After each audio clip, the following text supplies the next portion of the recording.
드디어 몰린 사람들이 지금은 이제 그 레버리지 청산, 글로벌 금융위기 때 벌어졌던 그 은행들끼리의 뱅크런이 소규모로 제한되는 중인 거죠. 이게 지금 어디서 또 터지는지를 모르는 거죠.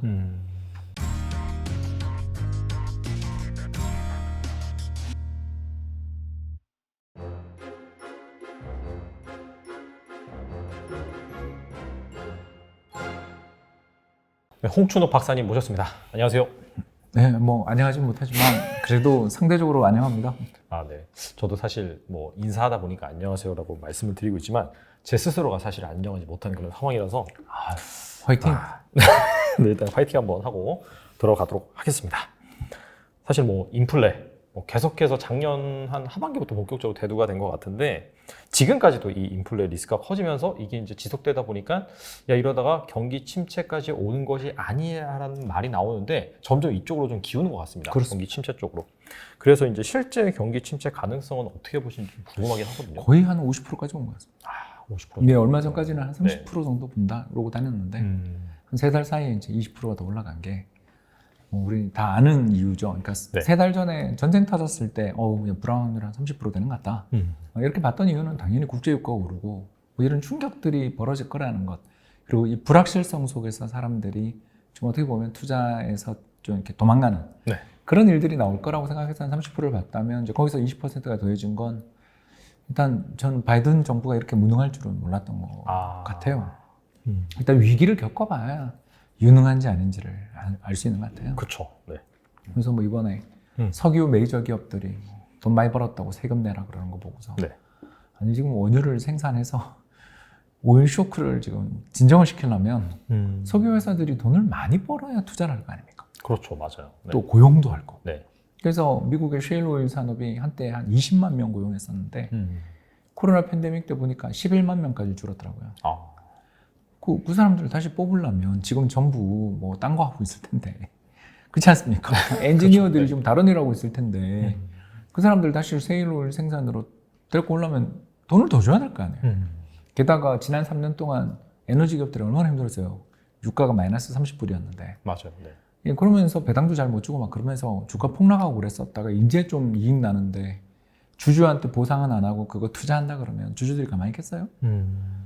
결국 이런 리스크들이 있어서 지금 고용도 줄고 생산량도 늘지 않아서 유가가 계속 이렇게 상승하는 건데 네.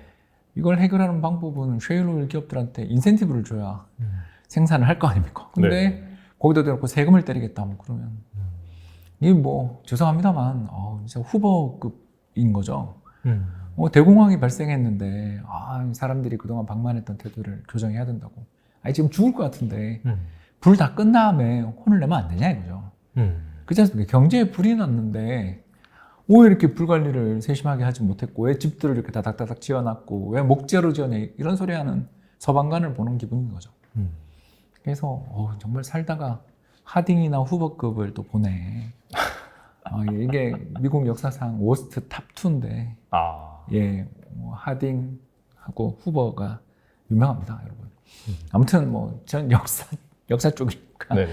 사학도로서 이렇게 공부를 하다가 네. 이렇게 경제를 하게 된 사람이라서 그런지 그 사람들이 뭐 얼마나 대단한 사람들인지 제가 알거든요. 이게 나빠서 대단한 게 아니라 네네. 대통령으로서의 자질들이 부족한 사람들인 거죠. 그러니까 뭐냐면 한 명은 너무 도덕적인 자신의 신조가 되게 강한 고집쟁이였고 또 한 사람은 사람들하고 몰려다니면서 노는 걸 좋아하던 한량이었거든요.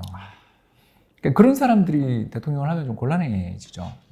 일단 한량은 그냥 노는 것만 관심이 있으니까 맨날 백악관에서 포크 치고 술 먹다가 일찍 죽었거든요. 그 과정에서 이제 막 그 국정원 다 내팽개치고 그런 거고요. 연상군이네요. 딱 봐도.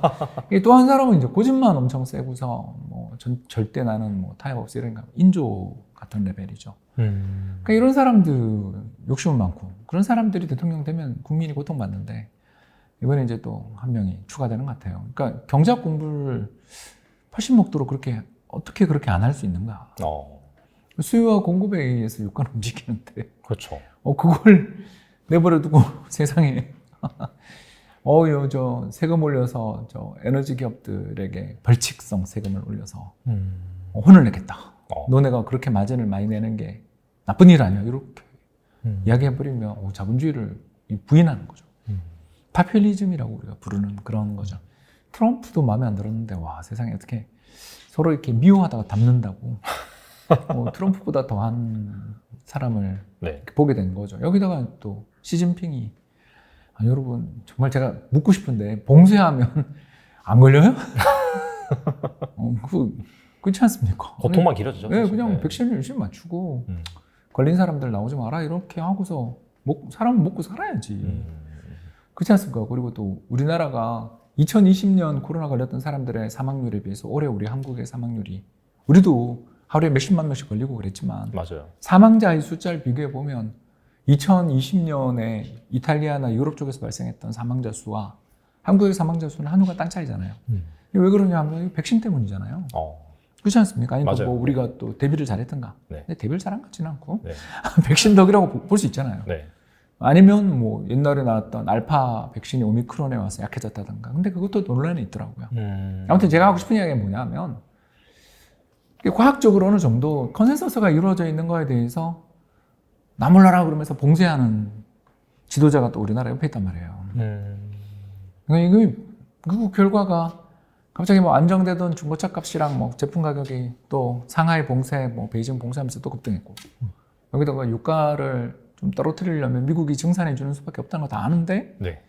증산을 가로막고 있는 대통령. 뭐 이렇게 돼버리니까 G2가 둘 다 죄송합니다만 뭐 좀 머리가 하나 빠진 머리에서 뭐 나사가 다 빠진 것 같은 태도들을 보이니 이건 뭐 인재죠. 그러니까 그 푸틴이 전쟁한 거야 아무도 예상 못했으니까 그거는 죄송합니다. 그 정상인의 범주에서 벌어진 일이 아니니까. 약간 극단값이죠 사실. 예, 예측이 네. 불가능한 일이었으니까 그거는 뭐 그렇다 치겠는데 하면 안 되는 일만 G2가 번갈아가면서 하고 있으니까 인플레가 잡힐 일도 없고 시장의 참가자들 입장에선 지치는 거죠. 아, 이건 뭐 하는 거냐. 이게 뭐 나보다 경제학을 공부 안 한 것 같은데 사회탐구 배운 고등학생, 중학생보다 못하니까 뭐 양쪽에서 다 그러고 있으니 그러니까 뭐 이제 답답해진 거죠. 사람들이 이제 드디어 몰리고 몰린 사람들이 지금은 이제 그 레버리지 청산. 그러니까 돈 빌려서 투자했던 거를 네네. 지금 청산하는 중이라서 안타깝게도 좀 이 청산이 나올 때는 이제 그 염가 매각이라고 우리가 부르는 파이어 세일을 하게 되거든요. 네. 그러면 이제 가격 불문 팔잖아요. 그렇지 않습니까? 이게 맞는 가격이냐 아니냐는 일단 제쳐놓고 그렇죠. 일단 지금 내가 살아야 되니까 증거금을 마련하지 못하면 마진콜 당하니까 거래가 되는 모든 걸 파는. 그래서 지난주 미국 시장을 보는데 금도 빠지고요, 원유도 빠지고요, 국채도 빠지고 회사채도 빠지고 주식도 빠졌어요. 이게 5개 자산이잖아요. 네네. 다 빠졌어요. 이게 말이 안 되잖아요. 경기 불황이 오면 국채 가격이 오르고 지금 이렇게 고유가로 뭐 인플레이션 리스크가 크면 금값이 오르던가 유가가 올라야 되는데 뭐 그런 거 없이 다 빠지는 거예요. 그러니까 일체 시장에서 거래가 될 만한 게 있으면 일단 다 던져서 현금을 확보해서 어떻게든 지금 청산, 뭐 돈을 빌려서 주식을 했던, 돈을 빌려서 코인을 했던, 또 코인을 담보로 또 대출을 받았던 사람들이 지금 연쇄적인 지금 청산. 2008년 글로벌 금융위기 때 벌어졌던 그 은행들끼리의 뱅크런이 소규모로 제한되는 중인 거죠. 네, 그러다 보니까 불황이 이제 이러면 또 영가 매각, 자산의 영가 매각이 이렇게 파이어 세일이 지속되면 이게 또 심리를 악화시키잖아요. 그래서 불황의 가능성이 한 50%까지 온 것 같아요. 절반은 봐야 된다. 1년 내 불황의 가능성이 그렇게 보고 있습니다. 그러니까 주식시장은 사실 그 불황의 가능성을 반영을 해서 이렇게 좀 빠졌다라고 볼 수가 있겠네요. 최근에 하락한 거 보면. 그것도 그 수급. 오늘 뭐 외국인 파는 거 보면 이 사람들 지금 가격 불문 팔잖아요. 이 네. 사람들도 지금 뭔가 급한 거죠. 아, 그러니까 이래저래 다음은 어디서 청산이 이루어질 것인가를 지금 보고 있는 거죠, 다들. 그래서 청산이 이루어질 때 이렇게 뭐 레버리지를 걸어서 투자했다가 한 20% 30% 깨지면 이거 원금이 날아가잖아요. 그렇죠. 네, 그럴 때 이제 돈 빌려준 사람이 그걸 가만히 놔두겠어요? 그렇지 않습니까? 네. 네, 그때 이제 얼마까지 돈 더 담보를 넣지 않으면 청산하겠다. 반대 매매하겠다. 그걸 마진 콜이라고. 지금 그게 나오고 있는 거죠. 맞아요. 네. 그러면 뭐 그걸 막기 위해서 오만 거 안 가리고 다 파는 거죠. 옛날에는 이제 은행들이 그 꼴을 당했고요. 네. 왜냐하면 그 모기지 채권들 가치가 폭락하는 가운데 상환 요구가 빗받치니까 네. 망했고 그때 뭐 특히 버나드 메도프의 네. 그 유명한 폰지 사기 이런 것도 무너지고 하면서 순식간에 그냥 경제 전체를 다 이렇게 청산의 아우성 속에서 마지막으로 이제 중앙은행이 나서서 또는 은행 정부가 나서서 그걸 막았잖아요. 네. 근데 저 코인 세계에 그게 있어요? 없죠. 탈중앙화라며. 네. 없잖아요. 그러니까 네. 그런 일이 벌어질 때 내가 최후의 대부자가 돼서 라스트 리조트라고 부르는데요. 그래서 내가 한번 막아줄게. 저 구제금융 한다. 이렇게 나와야 되는데 원래 이 코인이라는 게 또는 암호화폐라는 게 2008년 중앙은행이 이 공적 자금 투입해가지고 망하는 은행들 살려주는 걸 보고서 탈중앙화를 외치면서 시작된 비즈니스라서 이걸 일체의 그런 게 없잖아요. 그래서 데이터가 없어요. 그러니까 이걸 도와주고 싶어도 시장을 안정시키고 싶어도 도와줄 수 있는 방법이 없죠. 그러니까 자율안정밖에 없는데 뭐 자율안정이야. 이제 저가 매수가 나오는 게 자율안정인데 네네. 저가 매수하는 사람들이 이제 나온다 하더라도 그게 의미 있는 반등이 나올지에 대해서는 아직 잘 모르는. 그래서 오늘 우리도 어차피 그런 모습이 좀 나온 거고요. 지난주부터 우리도 지금 청산 중이고 그렇습니다. 근데 이제 오늘 말씀하셔서 그런데 지금 촬영의 기준으로 6월 20일이거든요. 근데 이날 좀 짜증이 나는 게 다른 나라 증시는 그래도 괜찮은데 우리나라는 아니 그러니까 청산 당하고 있다니까 청산. 이해할 수 없이 그리고 많이 빠져가지고. 두 번째가 뭐냐면 네. 덜 빠진 것부터 팔아요 원래. 이게 키를 맞추는 거죠. 네네. 그 일본이야. 네. N 약세 때문에 깨졌을 거 아니에요. 그렇죠. 우리보다 또 N이 더 약세니까. 맞아요. 네. 그러면 이미 깨진 데는 더 팔아봐야 뭐 건질 게 없는데 좀 잘 버티거나 덜 빠진 데가 돌아가면서 또 이렇게 만난 거예요. 약간 순환매처럼 약간 순환하면서 매도하는 키 맞추기다. 그렇게 볼 수가 있겠네요. 굉장히 안 좋은 형태의 순환매. 알겠습니다. 근데 박사님 말씀을 듣다 보니까 지금 펀더멘털과 상관없이 뭐 마진콜 이슈 그런 것과 작용을 해서 빠진다라고 말씀하셨는데 이렇게 되면 정말 좀 약간 금융위기의 데자뷰 같은 그런 느낌이 들긴 소규모 하거든요. 금융위기가 시작된 거죠. 아, 근데 이제 그게 은행이 망하는 게 아니라 잘 모르는. 그러니까 그때도 왜 무서웠냐면 네. 이 모기지를 담보로 해서 만든 CBO라는 걸 이제 만들어 팔았는데 거기에 그 보증서를 붙여서 CDS라는 보증서를 붙여서 이렇게 파는 상품이잖아요. 그런데 이제 걷잡을 수 없이 연쇄 도산이 벌어지고 막 부동산 가격 폭락하고 하는 과정에서 대지급 부담이 점점 커지니까 그걸 제일 많이 샀던 AIG가 손을 들으면서 시장이 이 상품 전체가 다 시장이 없어지거나 붕괴되는 상황이 펼쳐지면서 이거 많이 들고 있는 데가 어디야 하다가 이제 베어스턴스, 리만, 시티, 뱅크 오브 아메리카 순서로 차례대로 망하거나 합병당하거나 아니면 국유화에 준하는 공적 자금을 받았잖아요. 그런 것처럼 어디서 터질지 모른다라는 공포가 일단 지금은 좀 시장을 괴롭히는 거죠. 그러니까 분명 저 코인 시장, 암호화폐 시장의 사이즈가 이제 2조 달러 밑으로 내려갔다 그러더라고요. 네. 그러면 우리나라 GDP보다 적어요. 그럼 우리나라가 전 세계에서 차지하는 GDP 비중 뭐 이런 걸 이야기하면 세계 GDP가 한 80조 달러 정도 되는데 우리가 2조 달러니까 40분의 1이잖아요. 네네. 한 2%? 그거밖에 안 되기 때문에 이거 뭐 사실 이게 0이 될 것도 아니고 여기서 깨지고 뭐 혼란이 생긴다고 해서 그냥 작은 나라 외환위기잖아요.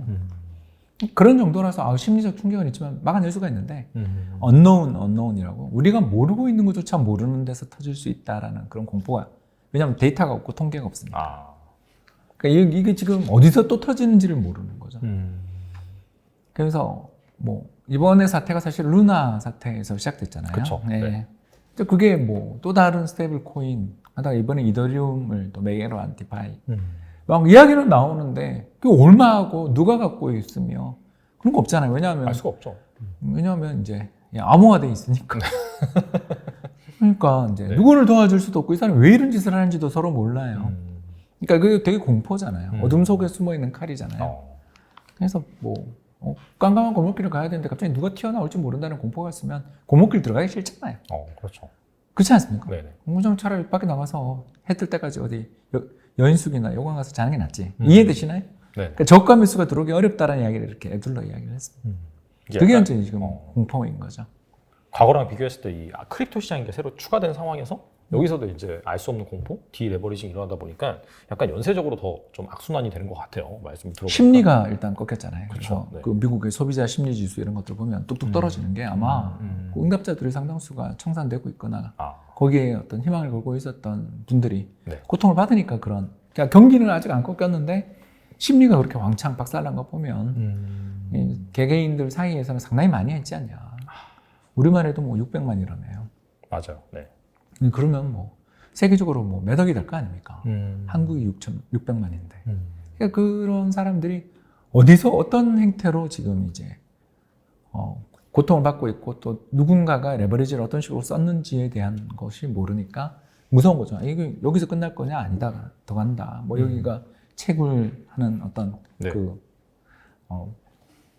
뭐 굳이 이야기하자면 이제 채굴을 다들 포기하게 되는 뭐 그런 레벨이라서 이제부터는 뭐 공급이 없다. 뭐 네네. 그런 이야기도 있고. 근데 얼마 전에는 채굴할 수 있는 거에 80%가 이미 다 채굴됐다는 이야기도 있고 막 그럴 정도로 시장의 분위기가 정반대였었던 걸 생각하면 네. 이게 과연 진정한 의미에 있어서의 락바텀 이제 최바닥인지 2만 불이 최바닥인지 이거 우리가 모르잖아요. 모르죠. 주장이 있을 뿐. 그리고 그 세계에 계시는 분들이 저희 같은 외부의 이코노미스트들을 무식하다고 그것도 모르면서 이코노미스트 하냐고 비아냥거렸지. 어떤 제대로 된 지식이나 이런 걸 찾을 수 있는 정보를 공유할 만한 어떤 책이나 제가 코인 관련된 책만 한 10권은 넘었고 20권도 안 되게 본 것 같은데 모르겠더라고요. 봐도. 왜 그런가? 사람마다 다 다른 이야기를 했기 때문이고 또 이걸 잘 모르는 이쪽 세계에 대해서 뭔가 발을 담그지 않은 사람들을 굉장히 무시하고 자신들을 선지자처럼 하는 태도들을 보이다 보니까 이게 저 같은 사람조차 이렇게 열심히 공부한 사람조차도 잘 이해를 못하고 모르는데 과연 거기 투자한 사람들 중에 정말 얼마나 알고 투자를 했을까에 대한 의문을 갖게 되면 모르는데 투자했다가 손실을 보면 이게 공황이 오잖아요. 네네. 그게 크라이시스니까. 예. 그런 상태가 아닌가. 그래서 이게 지금 저는 뭐 세태가 지난 다음에 그때 그랬구나라고는 알 수 있을지 모르지만 지금은 정말 너무 암흑천지라서 그냥 그 소리만 나는 거죠. 껌껌한 데서. 비명 소리만 지르고 뭐 총소리만 나고 있으니까 네. 공포만 높아져다 보니 이렇게 속절없는 하락이 나타나는 게 아니냐. 뭐 이런 이야기인 거죠. 알겠습니다. 약간 좀 부정적인 그런 상황에 대해서 전반적으로 얘기를 나누고 있는데 또 약간 긍정적인 측면을 좀 본다라고 한다면 사실 긍정적인 면도 네. 엄청 많아요. 네, 앞서서 말씀해 주셨다시피 모든 자산 가격이 하락했잖아요. 싸죠. 그렇죠. 뭐 WTI, 유가도 많이 하락하고 근데 사실 지금 약간 금융시장을 전반적으로 지배하는 게 너무나 높은 인플레이션 때문에 연준에서 엄청난 뭐 자이언트 스텝 이런 것들을 단행할 것이기 때문에 거기 때문에 약간 좀 전반적인 밸류에이션이 확 내려가는 그런 측면도 있거든요. 그래서 이렇게 뭐 유가가 꺾이고 이렇게 된다면은 사실 인플레가 생각보다 장기화되지 않을 것이고 그렇다면은 연준의 스탠스도 지금보다는 좀 누그러질 수 있지 않을까? 아직은 아니에요. 네, 이번 네. 연방기금 선물이라고 있는데 그게 네. 뭐냐면 이제 내년 거래될 그 정책금리를 거래하는 시장이죠. 네. 그런 시장에서 1년 뒤에 내년 이맘때 내년 6월 연방기금 목표금리를 얼마로 예상하냐면 4.1%. 되게 높네요. 네, 지금이 1.5%잖아요. 네. 2.5% 이상 올린다는 거죠. 그러니까 이게 공포에 나온 숫자겠죠. 그리고 내년 하반기는 인하로 보더라고요. 네. 하반기. 내년 떨어지면 3%대로 떨어지는 거예요. 그러니까 시장은 어떤 걸 보냐면 네. 올해 하반기에 강력한 금리 인상으로 내년 경기 불황을 이미 반영. 그러니까 금리가 인하되겠죠. 그러니까 그때 한번 사면 될 것 같은데 언제인지를 모르니까 알 수가 없죠. 그게 힘든 거죠. 알겠습니다. 그래도 뭐 사실 내년 하반기에는 또 방금 말씀하신 약간 정책금리가 내려갈 수 있다는 그런 희망의 시그널 그런 부분들을 보고 약간 장기적인 차원에서 좀 준비를 하실 필요가 있을 것 같습니다. 투자자들이.